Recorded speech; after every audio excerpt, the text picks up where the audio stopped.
নমস্কার। আমাদের আজকের গল্প হেমেন্দ্র কুমার রায়ের এক রাতের ইতিহাস। গায়ের রঘু চাটুজ্জে বেঁচে থেকে সবাইকে যেমন জ্বালিয়েছিল, মরেও আমাদের কজনকে তেমনই জ্বালিয়ে গেল। তার মরা উচিত ছিল ফাঁসি কাঠে, কিন্তু সে মরল বিছানায় শুয়ে। আজ কদিন ধরে ভীষণ বাদলা নেমেছে। মেঘের আড়ালে সূর্যি ঠাকুর দিব্যি ঘুম দিচ্ছেন। থেকে থেকে বাজের গুড়গুড়ানি, তবে তা সূর্যি ঠাকুরের নাক ডাকার আওয়াজ বোধ করি নয়। দিন রাত বৃষ্টির কামাই নেই, কখনো মুষলধারে কখনো টিপ টিপ করে। দিনেই চারদিক ঘুটঘুট করছে, রাতের তো কথাই নেই। এই ভিজে অন্ধকার রাতে দুর্দান্ত রঘু চাটুজ্জে হঠাৎ পটল তুলে বসল। রঘুকে সবাই ভয় আর ঘেন্না করত, তার উপর এই দুর্যোগ। আর শ্মশান হচ্ছে গা থেকে 4 মাইল দূরে, কাজেই মরা নিয়ে যেতে কেউই রাজি হতে চাইল না। নরকে নিয়ে যাওয়ার সময় যমদূতেরা যদি রঘুর দেহটাকেও সঙ্গে করে নিয়ে গিয়ে ওই নরকের অগ্নিকুণ্ডে ফেলে দিত, তাহলে আমরা হাঁপ ছেড়ে বাঁচতাম। কিন্তু তা যখন হলো না, তখন কি আর করি। রঘুর বুড়ি মায়ের কান্নাকাটি শুনে আমরা 4 জনই মরা নিয়ে শ্মশানে যেতে রাজি হলাম। টিপ টিপ করে ইলশেগুড়ি ঝরছে আর ঝরছে, পথে প্যাচ প্যাচ করছে কাদা, আর চারদিক থমথম করছে মিশমিশে কালো রাত। একটা ভারী মরা কাঁধে করে আমাদের 4 জনকে এই 4 মাইল দুর্গম বনপথ পার হতে যে প্রাণান্ত পরিশ্রম করতে হবে, সে বিষয়ে আর কোনো সন্দেহ নেই। বাইরে পা দিতে না দিতেই মাথার ওপরকার বট গাছের ডাল থেকে চেয়ে চেয়ে করে একটা পেঁচা চেঁচিয়ে উঠল। সেই অলক্ষণে ডাক শুনে মধুঘুড়ো হরিবোল হরিবোল বলে প্রাণপণে চিৎকার করতে লাগলেন। মাথা পড়লে, এই রঘু আমাদের সহজে নিষ্কৃতি দেবে বলে মনে হচ্ছে না। আজকের রাতটা ভালোই ভালোই কাটলে বাঁচি। মানিক অস্ফুট কণ্ঠে বলল, রাম রাম রাম রাম। আমি মুখে আর কিছু বললাম না। রঘুর চাকর খেদা লণ্ঠন নিয়ে আগে আগে চলল। তার পিছনে পিছনে পিছল পথে খুব সাবধানে মরার খাট কাঁধে আমরা অগ্রসর হলাম। এই খেদা শুধু রঘুর চাকর নয়, সে ছিল তার সমস্ত পাপ কাজের সঙ্গী। তার চেহারা যেমন দুশ্মন, তার স্বভাবও তেমনই কুৎসিত। তার ওই দুখানা কালো কালো হাত যে কত ডাকাতি, রাহাজানি আর চুরি চচ্চুরি করেছে, সে আর হিসেব করে বলা যায় না। রঘু ছাড়া আর কেউই তাকে ভালোবাসত না। গা ছেড়ে মাঠ, তারপর বনের ভেতর দিয়ে পথ, তারপর আবার মাঠ, তারপর নদীর ধারে শ্মশান। কিন্তু আজকের ঘুটঘুটে অন্ধকারে মাঠ আর বন, আকাশ আর পৃথিবী সব একসা হয়ে গেছে। তাদের অস্তিত্ব বোঝা যাচ্ছিল শুধু মাঝে মাঝে জ্বলে ওঠা বিদ্যুতের আলোয়। খেদার লণ্ঠনের আলো মিটমিট করে জ্বলে অন্ধকারের নীরবতাই যেন আরো ভালো করে দেখিয়ে দিচ্ছিল। মাঠ দিয়ে খানিকটা এগোনোর পরেই পেছন থেকে খুড়ো হঠাৎ বলে উঠলেন, আমার মনে হচ্ছে আমাদের পেছনে পেছনে কি যেন আসছে। খেতা লণ্ঠনটা মাথার ওপর তুলে সেই ম্লান আলোর সাহায্যে পেছন দিকটা দেখার চেষ্টা করে বলল, কই, কেউ নেই তো কর্তা? আমি বললাম, খুড়ো, এই দুর্যোগে আর অন্ধকারে কেই বা শখ করে মাঠের মধ্যিখানে ভিজতে আর হোঁচট খেতে আসবে? মাথা পড়ল।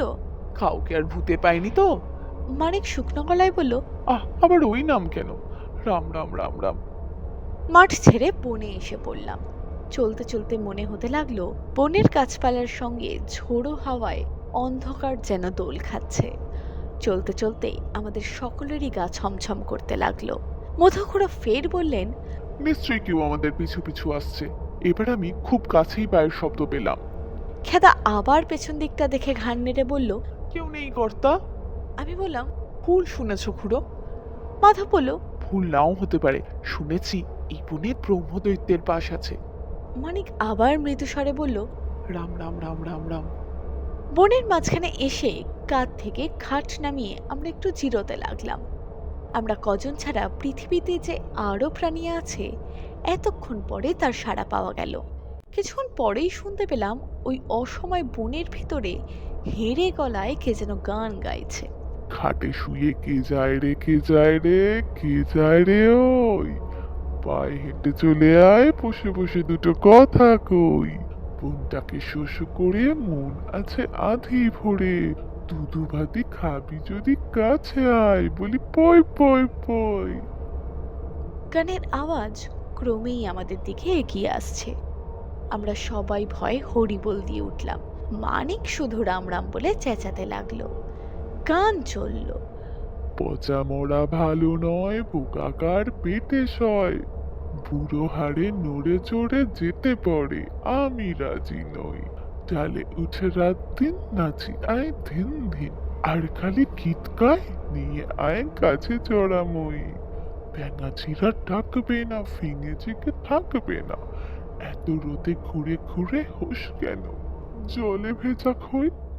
ও নন্দ, ওরে পেঁচো, কেন মিছে খাস কেঁচো, আকাশকে দে মারিয়ে পা বাড়িয়ে কর হইচই, খাবি আরে টিকটিকি হাঁচি আসে দেখ দেখি, ফাঁস ফাঁস মরা হাঁস কোথা যাস, চুই চুই চুই, ঠ্যাং চলে শুয়ে শুয়ে কার পোলা পেলে পুয়ে, ভাতে মোর কাঁচা মাথা দিবি নাকি, বেশ তাই সই, খাটে শুয়ে কে যায় রে কে যায় রে কে যায় রে ওই। এ কি অদ্ভুত গান, এ কি ভয়ানক সুর! তাড়াতাড়ি মরার খাট নিয়ে আমরা শ্মশানের দিকে ছুটে চললাম। শ্মশানে এসে খাট নামিয়ে আগে খুব খানিকটা হাঁপিয়ে নিলাম। তারপর মাধব বলল, বনের ভেতরে যে গান গাইছিল সে মানুষ নয়। মধুখুড়ো বললেন, নরক থেকে রঘুর স্যাঙাত্রা বোধ হয় তাকে আগ বাড়িয়ে নিয়ে যেতে এসেছে। রঘুর চাকর খেদা রেগে খুড়োর দিকে কটমট করে তাকিয়ে রইল। মানিক এত ভয় পেয়েছে যে কথা চুলো যাক, তার মুখ দিয়ে আর রাম রাম শব্দটুকুও বেরোলো না। আমি বললাম, ওসব বাজে কথা বন্ধ করো, এখন জঙ্গলে গিয়ে আবার কাঠ কেটে আনতে হবে। মধুখুড়ো বললেন, অদৃষ্টে আজ অনেক কষ্টই আছে, এই কদিনের বর্ষায় ভেজা কাঠ দিয়ে কি করে যে চিতা জ্বালাবো তা জানি না। আমি বললাম, তবু চেষ্টা তো করতে হবে, নাও উঠে পড়ো। মানিক বলল, আমি আর কোথাও যাচ্ছি না। তবে তুমি এখানেই থাকো, একলা? কাজে কাজেই। ওরে বাবারে, একলা বসে আবার যদি সেই গান শুনতে পাই, আমি আর তাহলে বাঁচবো না। খেদা আমার সঙ্গে থাক। অগত্যা সেই ব্যবস্থাই করতে হলো। আমি, মধুখুড়ো আর মাধব লণ্ঠন আর কুড়ুল নিয়ে জঙ্গলের ভেতরে কাঠ কাটতে গেলাম। অন্ধকারের সঙ্গে কোলাকুলি করে আকাশ তখনও ক্রমাগত জল ঢেলে যাচ্ছে। আমাদের ডান দিকে অদৃশ্য নদী বয়ে যাচ্ছে, তার জলকল্লোল শোনাচ্ছে ঠিক যেন ডাইনির কান্নার মতো। বাঁদিকে এক মাঠ ভরা অন্ধকারের ভেতর থেকে বাতাসের হাহাকার শোনাচ্ছে যেন কোনো মড় রোগীর আর্তনাদের মতন।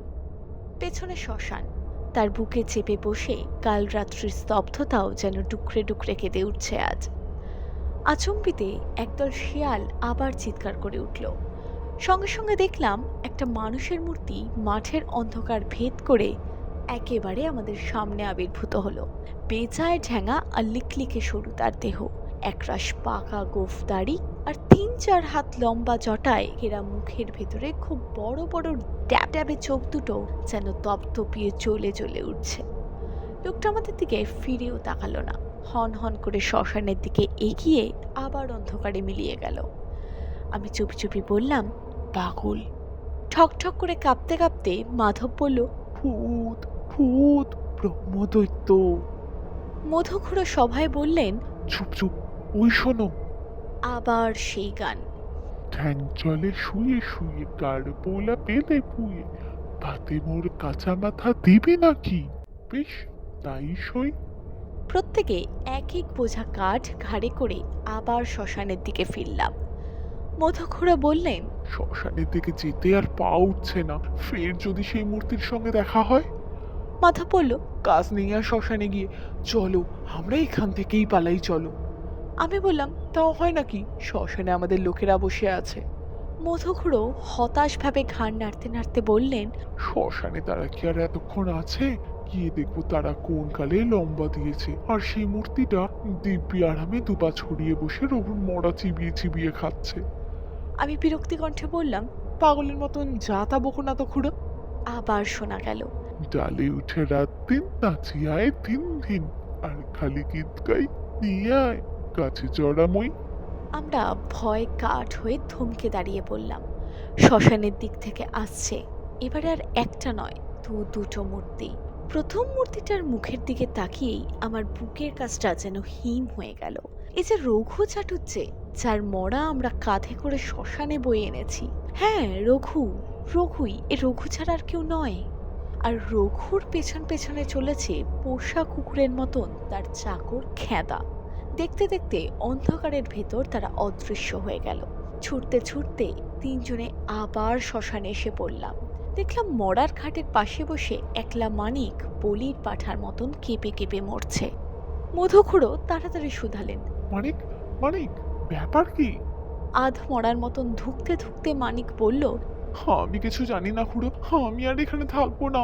আবার সেই গান শুনে আমি অজ্ঞান হয়ে গেছিলাম। জ্ঞান হয়ে দেখি আমাকে একলা ফেলে ওই খেদা রাস্কেল লম্বা দিয়েছে। খাটের উপরে কাপড় ঢাকা মরা তো ঠিকই রয়েছে, তাহলে আমরা যা দেখলাম তা কি চোখের ভুল?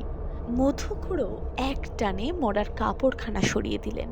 সব বিষয় দেখলাম খাটের ওপর মরা পড়ে আছে বটে, কিন্তু তার রঘু চাটুজ্যের মৃতদেহ নয়। এই খানিক আগে মাঠের ভেতরে যে জটা দাড়িওয়ালা রোগা আর ঢ্যাঙা মূর্তিটাকে দেখেছিলাম, এটা হচ্ছে তারই দেহ। মরে একেবারে আড়ষ্ট হয়ে খাটের উপর পড়ে রয়েছে। আমরা সবাই একসঙ্গে আর্তনাদ করে শ্মশান থেকে পালালাম। বাড়ি ফিরে নিজের বিছানায় শুয়ে ঘুমাচ্ছিলাম। শেষ রাতে হঠাৎ ঘুম ভেঙে গেল। বিছানার ওপর উঠে বসে শুনলাম সদর দরজার কড়া নাড়তে নাড়তে আমার নাম ধরে কে যেন তীক্ষ্ণ স্বরে ডাকছে। অবনী, অবনী, অবনী। এই সময় কে আবার জ্বালাতে এলো। বিরক্ত হয়ে ঘরের দরজা খুলে বাইরে এসেই শুনলাম পথের ওপর দাঁড়িয়ে কে গান গাইছে। খাবি আই টিকটিকি আসে হাঁচি দেখ দেখি, হাঁস ফাঁস মরা হাঁস কোথা যাস, চই চই চই। শিউরে উঠে আবার ঘরে ঢুকে দরজায় খিল লাগিয়ে দিলাম।